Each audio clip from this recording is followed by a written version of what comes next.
gente constatou, né, que existe um clima diferenciado e que nós chamamos de semiárido, e começamos a estudar isso e dizer que é uma coisa boa, os políticos brasileiros não gostaram, porque eles queriam mesmo é que a gente sempre saísse daqui.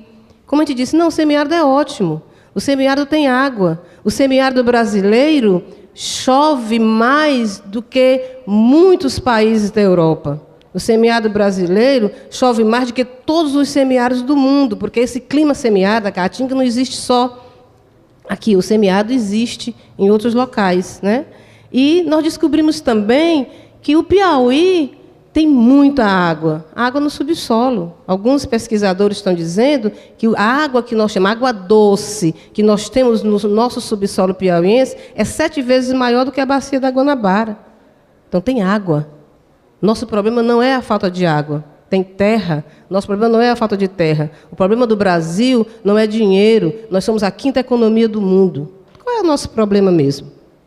Nós temos água, nós temos terras, nós temos árvores, nós temos a biodiversidade maior do mundo, nós temos uma fauna maravilhosa, todos os nossos matos, todas as nossas plantas são medicinais. Qual é o nosso problema mesmo?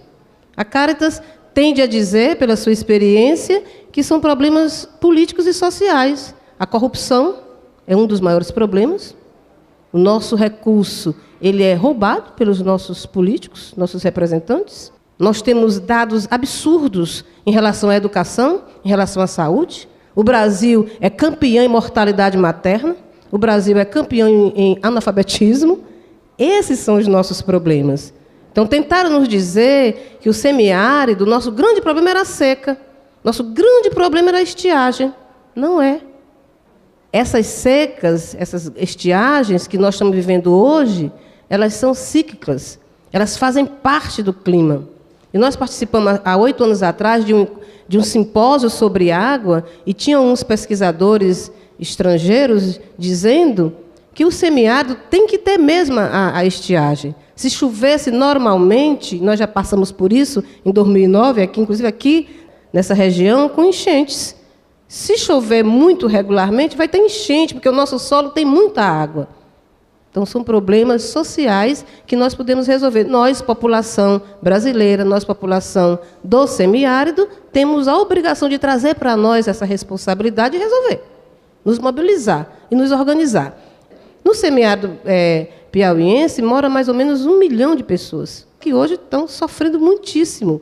Nós não precisaríamos estar passando por isso. O governo brasileiro tem condições de resolver esses problemas, porque nós temos recursos humanos e recursos financeiros. Nós temos recursos naturais. Então, o que a Caritas tem feito, junto com a ASA, é mostrar isso para o povo, e o povo tem entendido, e o povo não está mais saindo daqui. É esse o grande medo dos nossos políticos, o povo não está mais indo embora. O êxodo, nesses últimos 10 anos, e sabe de onde é que está saindo gente para fora dos seus estados? É o sul do país. Estão saindo para vir para cá e para vir para o norte. O povo do Nordeste, o povo do semiárido, está saindo menos. A seca que nós vivemos hoje é uma das maiores que tem. Mesmo assim, o povo não está saindo. E quando fica, vai brigar por políticas públicas, e quando fica, vai respeitar o seu meio ambiente, quando fica, vai replantar os cajueiros, vai replantar as outras plantas, vai coletar sementes, vai fazer a semente da fartura, que hoje nós estamos dando esse nome para nossas sementes, né? A semente da fartura. A gente não quer os grãos de soja, a gente não quer os grãos de milho, que o Brasil também é um dos maiores exportadores hoje no mundo, porque esses grãos eles não se reproduzem. Nós queremos sementes que a gente pode reproduzir, fazer nossas casinhas de sementes e aumentá-las. E nós só vamos realizar as nossas atividades, as nossas tecnologias, aonde a família já tem a primeira água, que é a água do consumo humano. O programa é de formação e mobilização, não é um programa só para construir a tecnologia, ele traz formação para as famílias e mobiliza as famílias.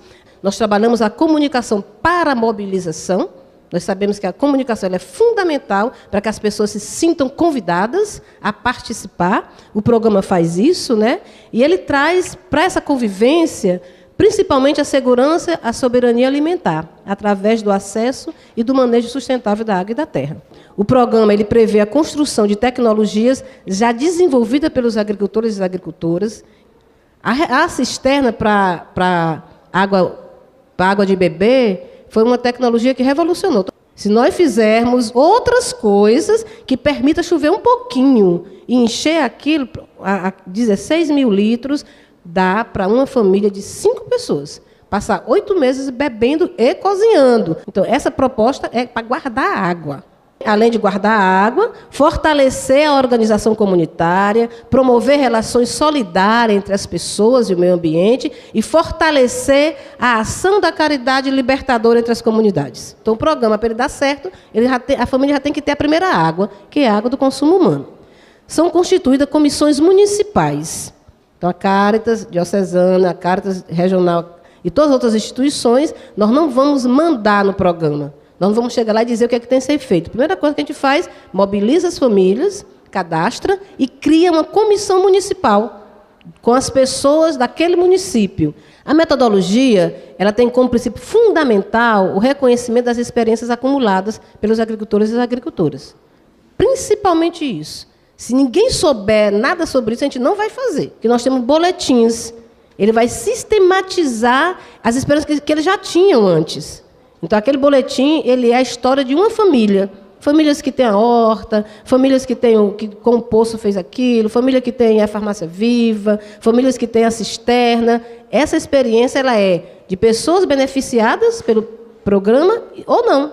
Para poder dizer, as pessoas sabem, os trabalhadores e as trabalhadoras rurais sabem conviver. As capacitações vai habilitar as famílias, a família já sabe fazer, mas nós temos coisas boas mais para ensinar, para facilitar. Então, as capacitações ela habilitam as famílias a aprender mais, a melhorar a sua técnica, a melhorar o uso da água, cuidar melhor da planta, cuidar melhor da terra, né? E as implementações elas vão facilitar essa convivência. A implementação, as equipes vão contar com engenheiros agrônomos, com técnicos agrícolas, com educadores populares que vão ajudar as famílias a melhorar suas implementações. Uma cisterna adaptada para a roça, a cisterna calçadão, ela é adaptada para a roça, né? Com a água de uma cisterna de 50 mil litros, né? E outra que não é de consumo doméstico, é possível irrigar pequenas áreas como quintal produtivo de verduras, plantas medicinais, fruteiras e água para galinhas e abelhas. E a maioria das famílias, gente, faz isso. Queimada Nova, uma barragem subterrânea. É a tecnologia que eu mais gosto. Porque a barragem subterrânea ela é mais simples, ela é mais barata e ela guarda água o ano inteiro. Então, uma barragem subterrânea, ela tá bem aí, né? Uma barragem subterrânea, ela aproveita a água das enxurradas e dos pequenos riachos disponíveis na região. No tempo da seca, aquela área inundada, ela mantém a umidade e pode ser plantada com todo tipo de fruteira, verdura e culturas anuais, além de fornecer água através de um poço escavado. Pode ter seca um ano inteiro, mas se nós tivéssemos isso aqui, as pessoas não estavam morrendo de fome. As pessoas aprendem aqui. Uma semana, um pouquinho mais, para construir a barragem, os pedreiros são capacitados aí, capacitados fazendo. Então, aprende a fazer. Basta fazer uma e já aprende a fazer, a escolher o solo. Não é todo solo que tem capacidade de fazer. Então, tudo isso, o trabalhador e a trabalhadora aprende a reconhecer, entender as medidas e faz, né? Aí o tanque de pedra, essa aqui é uma tecnologia nova que nós começamos nesse programa. Estamos encontrando muitas dificuldades, porque é uma coisa muito nova, pouca gente sabia fazer, mas que em Caldeirão Grande, o tanque de pedra ou caldeirão é uma caverna natural, não tem. Você pode olhar por aí, você vê as cavernas, as pedras. Essa caverna natural, ela é escavada em lajeiro, às vezes ela é aumentada no período da seca, representa um excelente reservatório para a água das chuvas, para o uso humano, animal e agrícola. Imagina se o nosso governo priorizasse essas pequenas atividades, ao invés de querer fazer transposição do Rio São Francisco, que gastou bilhões de dinheiro e não deu em nada, né? Continua gastando. Essas pequenas coisas aqui resolveria o problema de 90% das nossas famílias. A bomba d'água popular. É uma tecnologia não é nossa, é do exterior, mas ela ajuda muito. Vocês não ouviram falar que nós temos um monte de poços no Piauí, no Nordeste inteiro, né? Um monte de poços perfurados, tampados, e o povo passando sede com o poço bem na sua comunidade. Por que não faz? Essa tecnologia, a gente fez uma parceria e ela é fácil de manejar, é baratinha para implementar. É um equipamento manual, instalado em cima de poços tubulares, com a profundidade até 80 metros. A bomba popular funciona com a ajuda de uma grande roda volante, que, quando girada, puxa em quantidade considerável de água com pouco esforço físico. Essa água pode ser utilizada na produção de alimentos. Eu já fiz isso, eu tenho pouquíssima força, mas é muito legal. Realmente não cansa, qualquer pessoa pode movimentar. E as barraginhas, que também é uma tecnologia nova para nós, é eficiente, né? É uma tecnologia de manejo ambiental, ela é construída no formato de um barreiro circular. Vocês podem ver aqui, ó, um barreiro circular com a função de armazenar água para fazer a recarga do lençol freático e aumentar a umidade do solo. Olha só que coisa interessante, né? Essa barraginha é uma coisa super simples, fácil de fazer. Qualquer um de nós aqui, uma de nós, vai saber fazer na hora que vê. Depois o barreiro de trincheira, vocês vão ver aqui, ó, simples também, com coisa da comunidade, um barreiro lá, que são tanques profundos, estreitos, escavados em terrenos com capacidade de retenção de água. É um espelho de água reduzido para evitar a evaporização, escavado no subsolo cristalino, só pode ser nesse subsolo, e tem 3 metros de profundidade média para 500 metros cúbicos. Se vocês olharem bem, todas as vezes, as tecnologias elas estão sempre em lugar que tem árvores, para evitar a evaporização. Aqui, os eventos de avaliação que a gente falava, né, eles são fundamentais, porque eles também são formativos, eles vão rever as tecnologias aplicadas, eles vão corrigir os erros que a gente teve na aplicação, eles vão melhorar, eles vão avançar em algumas questões, e as pessoas vão se encontrar, né?